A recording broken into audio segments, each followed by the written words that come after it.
We are again going back out to the Orange City Police Department in Orange City, Florida, where we have been so many times, all because we've tried so hard for 9 months to get the acknowledgement of one simple thing and a little bit of accountability.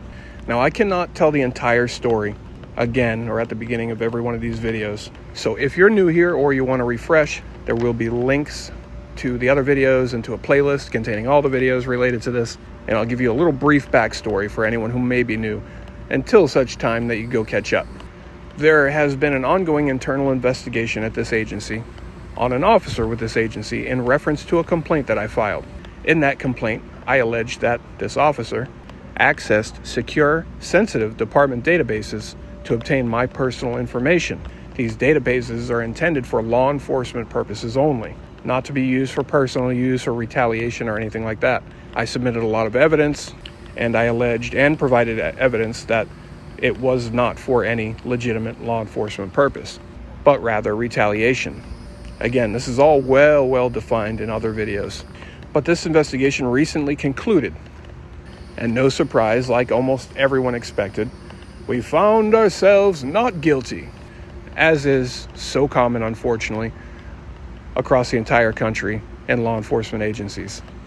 As I explained and showed to you before, the chief sent me a letter explaining the conclusion of the investigation. I got this letter on May 6th, and it was dated May 6th, 2024. I explained to you that within that letter, Chief Wayne Miller alleges that one of the times the officer accessed my information was to obtain my personal information to file criminal stalking and harassment charges. And I previously explained and showed you that the only thing that happened was I recorded the officer's actions and asked legitimate and relevant questions of the officer while recording. The chief alleges that from that, the officer wanted to file criminal charges on me. Now, the chief's reasoning, it doesn't make any sense. I personally do not believe it. They had one of two options in this investigation, though. Either admit that the database was misused or try to find some way to justify the searches. Now, the chief's claims here, his allegations, there are many problems with them, and there's a lot of things that don't make any sense. If everything that he's saying is true, things do not make any sense. But in the sake of time, in today's video, we're just going to focus on one of those things. We're going to come into the department and try to ask the chief or somebody some questions to clarify some of these things, which I'm about to explain to you. One of the things, and it's a big thing, to me makes it seem that everything the chief is saying in this letter couldn't possibly be true. And I want to hear your opinion. What do you think? Now, historically, in all of my experience, the chief has never been willing to speak with me. He has only agreed to speak behind closed doors in his office where recording is not allowed. And we won't get into all that in this video either. But it's pretty crucial that I speak to him about this. Now, I'm going to show you and read to you some of what exactly I'm talking about, what I'm so puzzled by. I'm going to show you some parts of this letter that he sent me and pay very close attention to some details, especially dates. So in the letter, he acknowledges that the officer, Shadrach King, did in fact access my information in David. Like I said, he claimed it was to file criminal charges for asking questions while recording. He says, which I already knew, on 2 occasions, on September 10th of 2023, King accessed my information. The first time was to obtain my information. The second time was just about an hour later. The chief alleges that the officer told him that at that time he was being followed around by a suspicious vehicle, and he used this David driver and vehicle information database system to run the tag of that vehicle, which turned out to be me and my vehicle, one of my vehicles, which also cannot be true and is not possible, but also not the point of this video. But the 2 different times, that's not important for what we're talking about here. Just the date, September 10th. Chief Miller alleges that the officer was going to file the charges, that he pulled up the information in David to get the information to fill out the charging affidavit. Now, typically when an officer does this, it means they're actively working on that affidavit, like they're getting the information and adding it to the affidavit as they're going through it. They wouldn't just get the information for some reason right now and then hold on to it for a long time and fill it out sometime later. No, as they're doing the affidavit, they would get the information. Miller says shortly after the David query date, again of September 10th, 2023, He received notification of Officer King's intention to pursue criminal harassment charges. He says he ceased this intended action, that Miller stepped in and stopped these intentions. He goes on to explain that he informed Officer King, who should have already known, that being recorded by a citizen or being asked questions of a citizen is not a crime. He says he explained how the First Amendment works and things like that. And he told the officer that you will not be filing charges on anyone for exercising their First Amendment rights. And he further states that he reminded the whole department that nobody will be doing that these actions are not criminal. Now, if what Wayne Miller is claiming is true, that he became aware of the officer's intentions shortly after the date of the query, it would have to be very, very shortly after the query for it to make any sense at all. Because like I said, an officer wouldn't gather the information, then just sit on that intention for a long time. And we won't even get into the fact that that would mean that an officer would be filing charges, his own charges, listing himself as a victim, not doing a report, let alone apparently unfamiliar with the First Amendment if what Miller is saying is true. So that charging affidavit would have been filled out pretty quickly after he got the information. And Miller says he found out very shortly after. So we'll give it like a 2-day window, which I think is a bit much. And so far he won't speak to me to clarify. So we'll guess around sometime before September 12th. Miller became aware of these intentions. He stepped in, stopped it, told the officer and the rest of the officers about the First Amendment, how these things aren't criminal, nobody can charge anybody for it. Okay, great. Remember that. The big problem is I am not the only independent citizen that filed a very similar complaint around the same time about this officer allegedly accessing information in the same system and then allegedly using that information for retaliation, things like that. Now, they investigated that claim under the same internal investigation.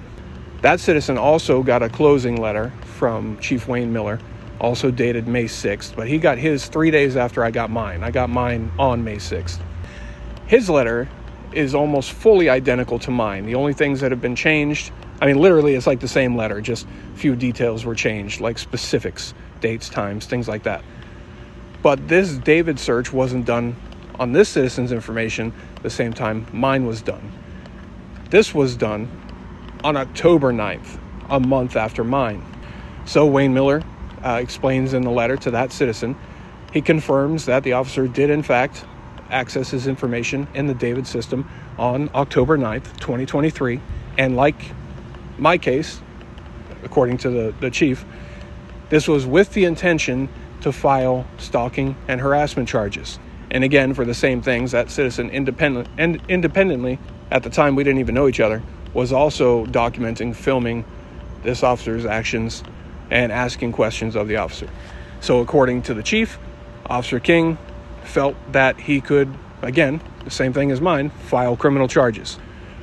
Wayne Miller contends that he immediately became aware, or shortly after the query date of October 9th, he became aware, he got caught wind of the officer's intentions, he stepped in immediately, and he ceased this intended action.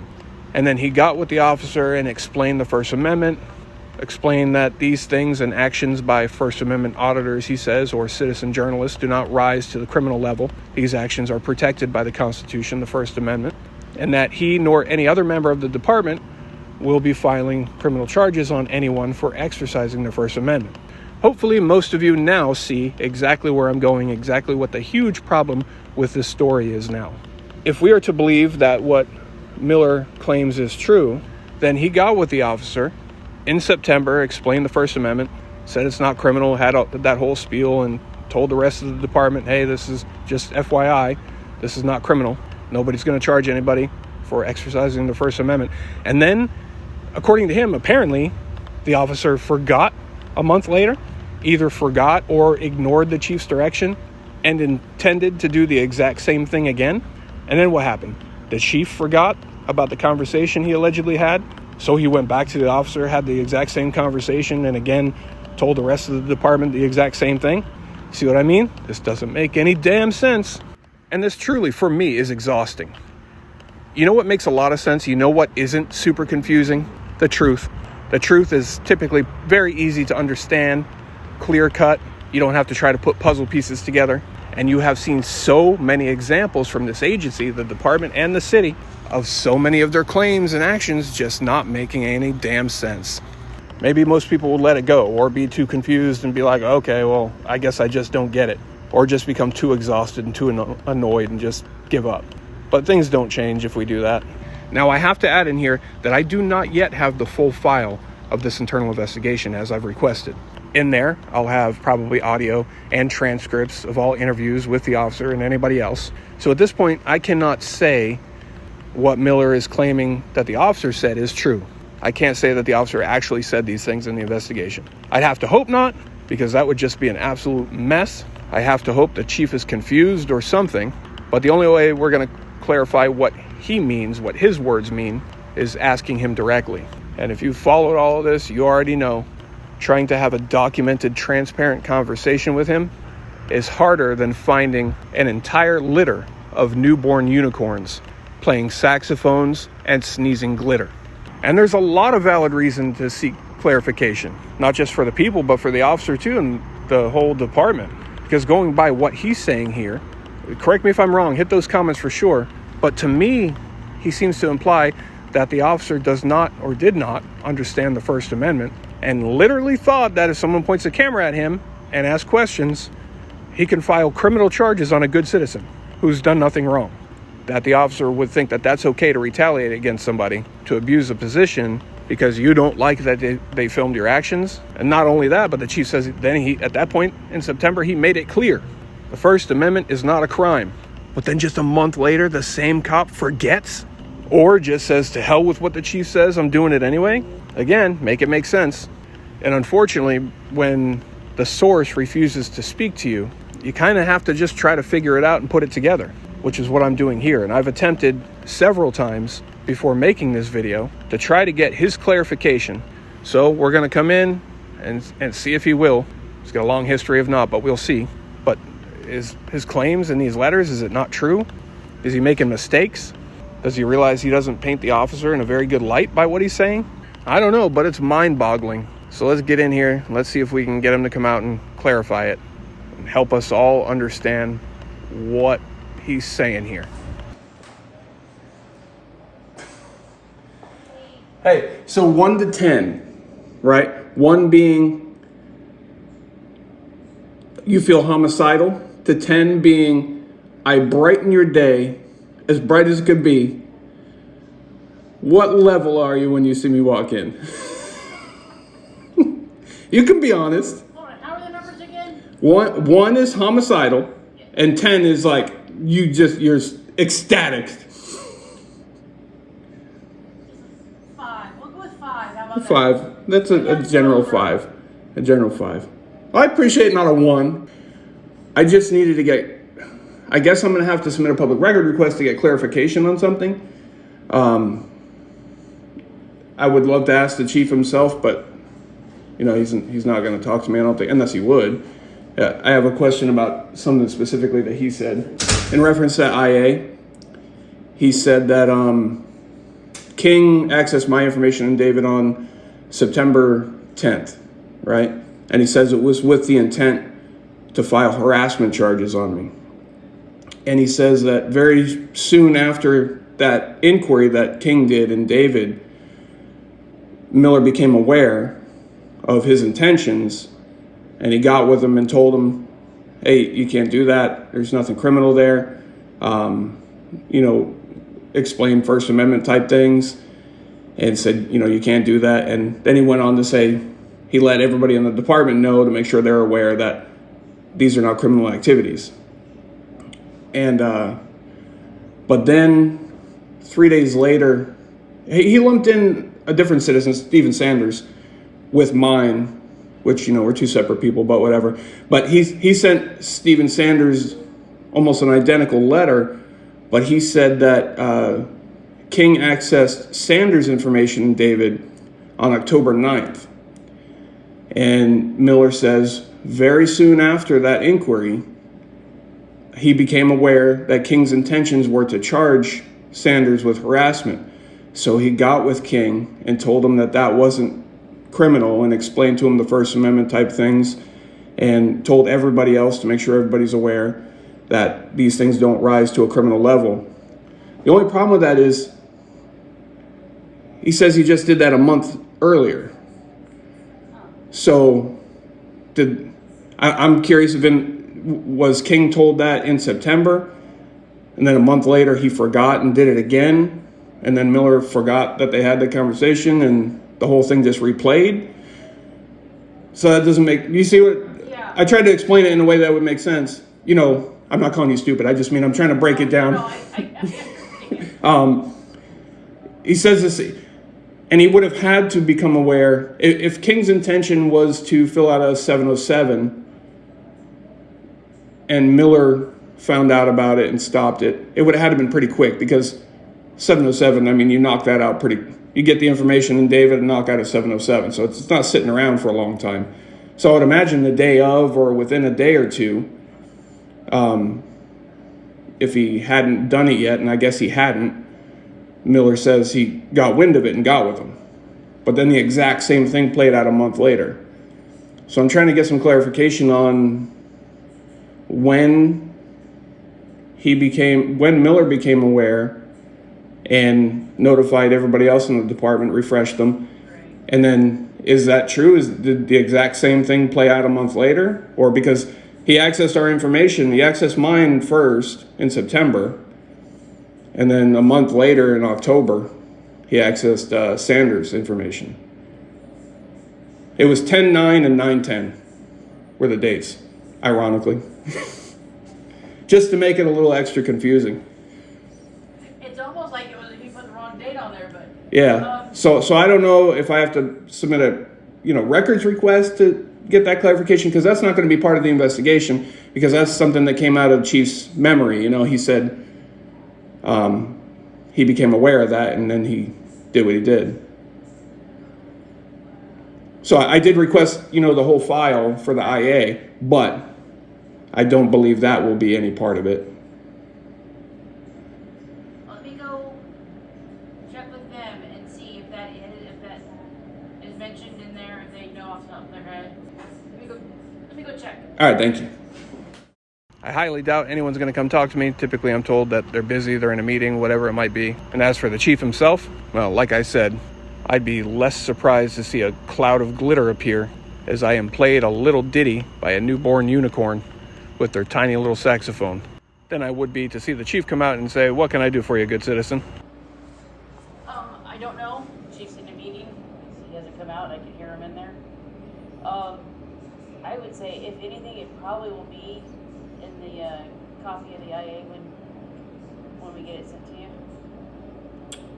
Because I don't have access to it. I have to wait. Right, yeah. I just don't know that. Is there a way to find out if Miller was a listed witness in the IA? I have no idea. I don't have access to the IA. Right. I mean, he's always in a meeting or something. I know, but he's actually in there talking. He really is? With his not assistant, but Right, yeah, I saw her pop in and out of there. So if he wasn't in a meeting, he would come out and talk to me? I don't know. He's not gonna come out and talk to me. I wish that he would. Honestly, a lot of these things just cleared up that fast if we could just have a conversation. I knew he wasn't going to come out and talk to me. And honestly, I can't not laugh. It's just so funny to me. It's so comical because it's the same thing every time. He's busy, he's on a call, in a meeting, whatever it might be. And in this case, I saw his assistant going in and out. She seemed to be laughing like they were, making small talk or something, maybe joking about how he's not going to come talk to me. I don't know. But it's just so funny that they keep saying these things to me. And I wonder if they think that I believe that, he's busy when they say this. Because it is not possible. Every single one of these times I've come in, he's busy. Some of the times I know for a fact he's not. I've seen him in there just BSing with somebody. But it's unfortunate for the person that he always sticks in the middle instead of just speaking to the citizen all by himself. But we're going to keep trying. He'll talk at some point, right? And if not, honestly, that really is disgraceful. In my opinion, share yours.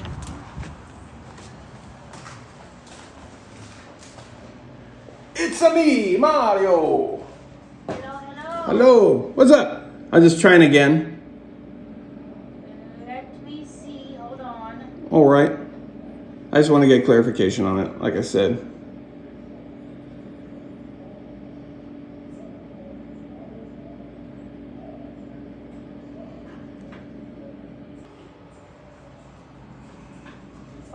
conferences. What's that? He's on a phone conference. Who? I mean, Miller?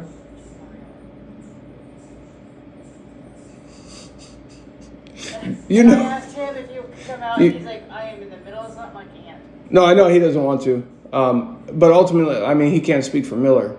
I mean, unless Miller talked to him, then maybe he can. But that's why, you know, because it's specifically something that Miller said that I'm trying to clarify. I mean, you know, every time. Try and email him. Yeah, usually my emails don't get returned. What if I knocked on his window? You think he'd come to the window and talk to me? No. You don't think so? No. Just peek out the blind a little bit?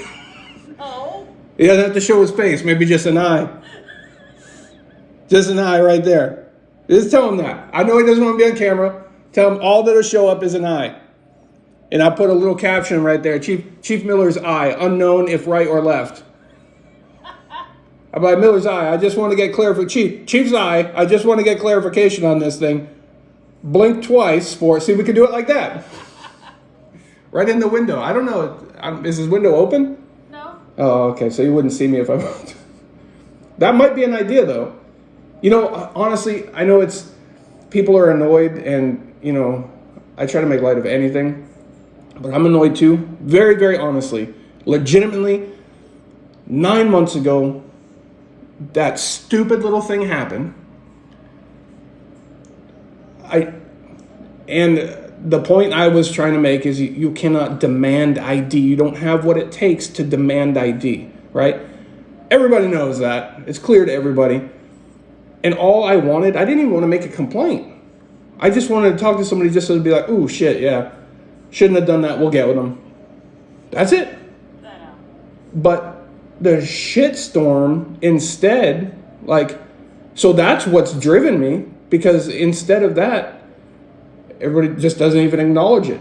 And then I got a city manager telling me it was never said. It's not even on video. What the hell? You know, like I'm a crazy person. If Miller would just have a conversation, and I know you get frustrated too. You're the middle person. I'm not putting you in the middle. I would just love for Miller to, instead of talk through you, send messages back and forth. Tell him I'm busy. Tell him I'm, you know, some of the times, let's be honest, he's probably in there doing his nails. He's not on a meeting, right? No, because I can hear I mean, this time he might be. He might be this, I don't know. But absolutely refuse to talk to me. Unless it's back there. It's literally exhausting. No shit, it's been exhausting how far it's gone. I can't believe, like, it doesn't even seem real over that one stupid little thing. And I keep trying, hoping, you know, maybe one day he'll just get annoyed and he'll be like, fuck it. He'll come out here and be like, what? You know? And maybe we could just do it right then. But he won't do it, and I don't understand why. And I know you don't want to stand here and talk to me all the time. I know you want that. But just so you know, he's doing it to you, not me. I very much would rather him just say, all right, I'm not going to stick you in the middle, I'll come out. I guess I can walk over there and see if I can talk to his eye. Give it a shot. All right, well, I'll keep trying. But when all these things happen and then you refuse to speak about it, you know, I can just guess or, you know, whatever, and keep trying to get an answer, but it's frustrating, it's exhausting. But I am very, very energetic, so I don't know. He probably thinks I would have tired out by now. All right, well, I appreciate it. I'll see you tomorrow. Bye. And that's it right there. We see far too much of that from agencies of public service. Ignore it until it goes away. I didn't want this video to get so long, but it's important that you have all the information and see for yourself how hard it is to get them to talk. That's his window right there. Chief Miller right behind that window, apparently on a conference call. Not just him, though. She said they were on conference call. So everybody that could speak to me all happened to be on conference calls at the same time. But in this video, I've only showed you 2 of the occasions that I've tried to go in and speak to the chief. There's been countless, and 0 have been effective. And this is a very small agency. It's not like it's a chief who is in charge of 1,500 officers. It's not like that. Not to say a chief in an agency this size would never have things to do, but you can look at some of their Facebook posts and you can see that he does take the time to speak to some people, those he chooses to speak with. But make sure you check out the rest of these videos, see the links, it tells the whole crazy story, and stay tuned because this is an ongoing issue.